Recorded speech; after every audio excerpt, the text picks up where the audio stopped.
Well, good morning guys, hope you're all doing well. So we've come out today, and this wasn't really planned. I just thought it might be worth calling in at this place where all the wild garlic is.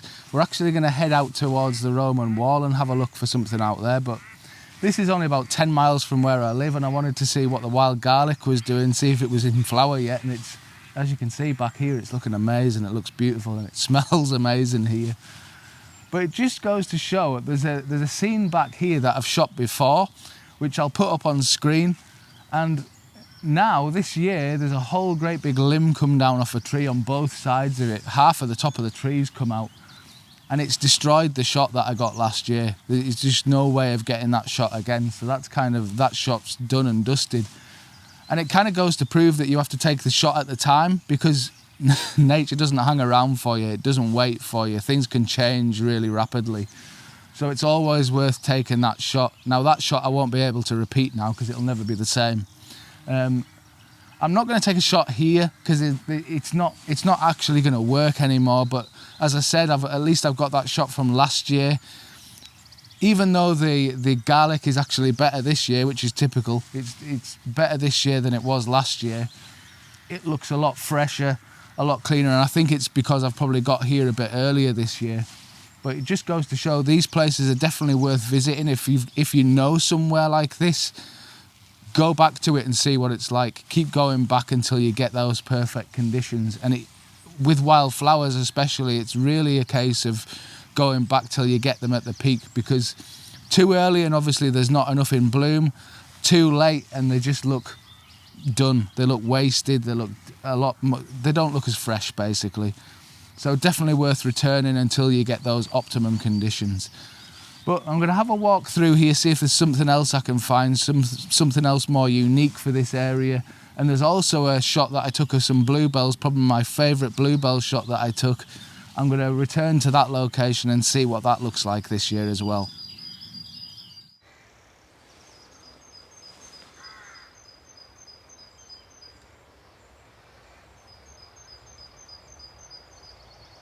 So guys, this composition I've taken before, but I want to get you to the back of the camera to show you it, because I don't think I've ever filmed it here. So I'll just press record on the back of here. Now as you can see, you've got this path going down the right hand side here, and then they've got this tree off to the left. And I really like this tree, and I was trying to get something more intimate with that tree, but it's not really working because of all the mess behind it. The garlic, as I said before, is looking really good at the minute, so this is why I wanted to take a shot of it. So I've got this strip pano again. You've got a little bit of the sort of greenery which is on that tree further back, that beech tree down there. It's just starting to come out, and it's that lovely sort of fresh spring green colour.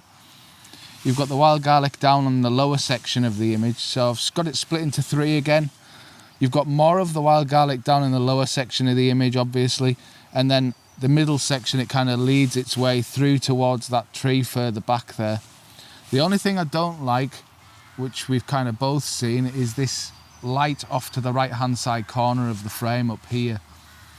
Now it's a little bit distracting. I always try and cut that sort of thing out of an image. I want less sort of sky in an image, especially a woodland image. But it's handy here because that's obviously where the light's coming in from this right hand side, and I'm waiting for a bit of light to hit this wild garlic to give it a little bit of depth and a little bit of dimension. So I'm going to take a shot as it is now. I'm at ISO 200 f16 at a 20th of a second. I'll just grab that shot. And then what I'm going to do is I'm going to use the black mist filter again, because my thinking behind it is if I put the black mist filter on, I've got that sky which I can't eliminate. So if I pop the black mist filter on now, what should hopefully happen is that light that's off to the right hand side there will be more diffused and softer.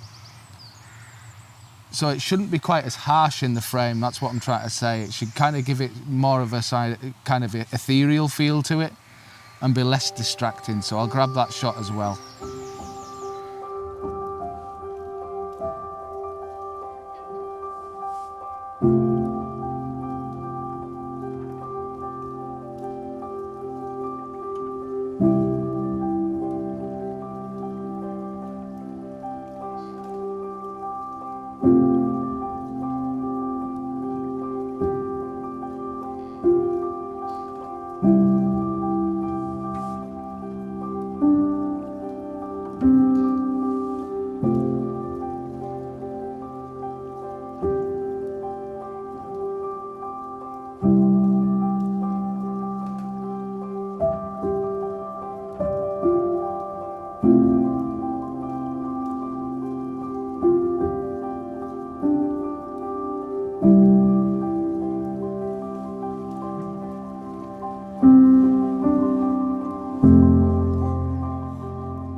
So this location is probably my favourite place for the best bluebell shot I've taken so far. I really like this location here. I want to press record on the back of here because I've never recorded it before here. Let's press record now. So what you'll see is this lovely 65-24 crop again, and it works so well because you've got a lot of sky up here. There's a lot of sky in the frame above that you can't see. I've tried to eliminate as much as possible. You can see there's beech trees back there which catch the light from the right hand side really nicely. I'll just select my focus point now so you can see where I am. I'm just basically right bang in the middle of that lower third there. At the back you can see those 3 beech trees and they're capturing side light. You can see the one in the middle there's almost got a face on it, and that's kind of what attracted me to the scene as well as those broken limbs down in the bottom section of the image. Now what I want to show you is basically how I've composed this, because when I first came here I noticed that if I move my camera over this way, you can see you've got a lot of light coming in and a fence just beyond there on that left hand side. So what I had to do is bring the camera in, and you can see the fern that's just on that tree there, on that beech tree. I just bring it in just so that it's just in shot, that fern, and that eliminates that left hand side there with the fence and that open area of sky, and it's less distracting to the eye as far as I can see, or to my eye it is anyway. And it also retains that little bit of mystery about the tree. How big is it, what's on the other side of it, and it frames it quite nicely as well. So I'm just going to grab this shot. Now what I'll actually be able to do here is because I've taken this exact shot before, I'll be able to show you both side by side, so you can see why it's worth coming back to these places over and over again. And actually while I'm here, and because I didn't have these last time I was here, I had these black mist filters, I'm also going to take a shot with these as well. Again, for the same reason as before, because there's a little bit of sky in the shot, I want to see if I can make that less distracting. And by using the black mist filter, it just diffuses that light and makes it softer and more ethereal. So I think it's definitely worth experimenting with. So I'll grab this shot again, and I'll put these shots side by side as well, so you can see the difference of me using this black mist filter and what it does. Now I don't always like what it does to the actual trees themselves. It takes a lot of the contrast out and makes them a bit duller. But if you are taking a shot with that filter and a shot without it, you can paint those areas back in if you wanted to. So I'm going to take both there. Another shot. Now my settings are the same with and without that filter again. I'm at 20th of a second again, ISO 200, f16, focusing on that bottom third there, and just waiting for that light to get better and better. And it is here. That's why I've been looking for these openings when I come to woodlands like this, to give me that kind of side light or some sort of light that kind of gives these images depth and dimension. So when I've got this light and it's all worked out, I'll pop the shot up for you.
So guys, this place has kind of interested me for a long time, but I've never been able to make an image from it. And I think really these beautiful old birch trees are really close to the Roman wall here. And I've passed them numerous occasions, and it's always a case of waiting for the right conditions with them. Now, what it really needs here is obviously some fog. Some fog would really separate these trees from the background. And I think at the moment, the problem I've got is there's lots of green in the scene. Obviously, because of the time of year, we're into spring, so it's lush and green. But I'm going to try and make a shot with it anyway, if nothing else, as a reference shot to kind of know where to come back to if the conditions do arise. So what I'm going to do is press record on the back of here now. There we go. So what you should see is I've got this pano mode again, and the reason for that, the reason why I'm doing so much of that today is basically because I want to eliminate as much sky as possible. It's quite distracting. There's lots of white sky back there. Although there's some nice cloud in the sky today, it's not going to add anything to this image at all. So I'm focusing on this first tree here. Got my focus point there. That's the lower part of the bottom third there. And I'm in the middle section of that. And what I've got is that tree beyond there on the right hand side, down to the bottom there. We've also got another tree off to the left. And what I've really been careful here is to kind of move myself into a position where all these trees have got separation. So they're not kind of mingling together and looking distracting by being over the top of one another. I've got myself into a place here where it's nicely separated. And I think that's why when looking at it now, if I had fog back here, at the back of there, going through those trees to add that bit of separation against the background here, I think it would look really nice. But I'm going to take the shot anyway. So at the minute I'm at a 30th of a second, f16, ISO 200. And as you can see, the light is right above us here, and it can get quite harsh, and I'm just waiting for the sun to disappear behind clouds slightly, although I do like all the little highlights that are appearing on the moss, on the branches there. So it's just a case of taking multiple shots, I think, and to get the right sort of light here. I mean, it's never going to look fantastic because of the conditions, but if I can get an idea, then that's all that really matters for the time being. So what I'm going to do is play around with a few different settings and a few different lights as this sun is going in and out of the clouds, and see what I can make of it. And I'll pop the image up anyway, so you get an idea of what it would look like when there's better conditions and when that fog's back there.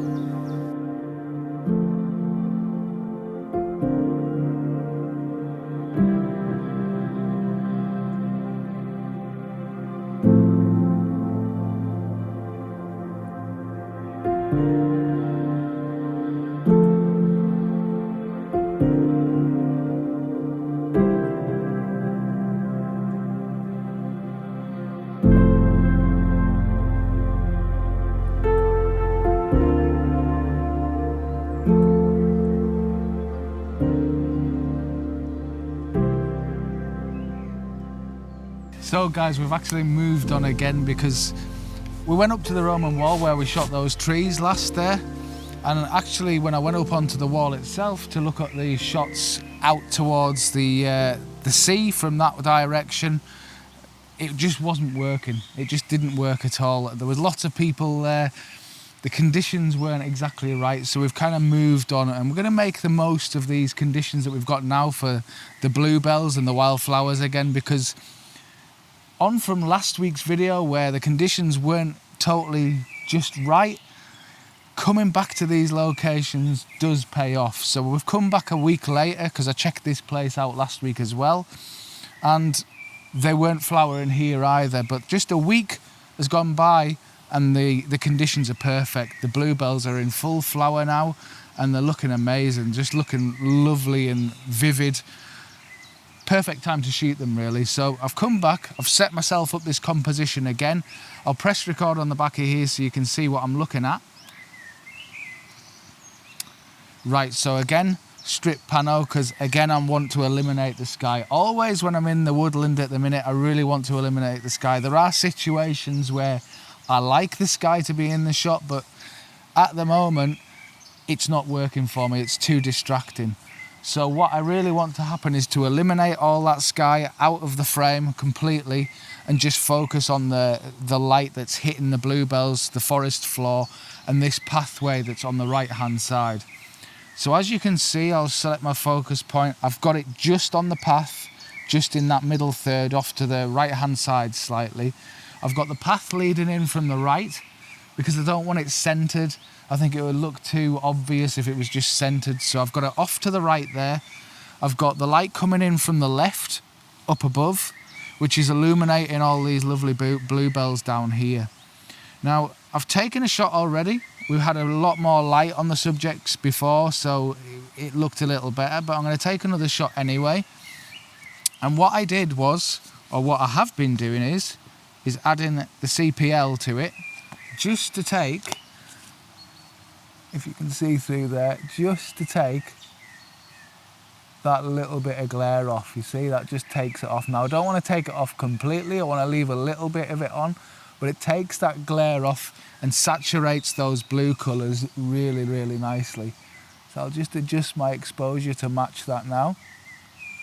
There we go. And as you can see, it's made those colours really, really pop. So I'm going to grab that same image again. And it's really been a case of, because there's cloud above us here, it's really been a case of just waiting around for that light to come through, because it's really nice dappled light. So when those clouds go over it, it's kind of creating a nice sort of softbox effect over the flowers themselves, and every now and then actually you get some direct light on them as well. So it's just a case of waiting around till you get those conditions.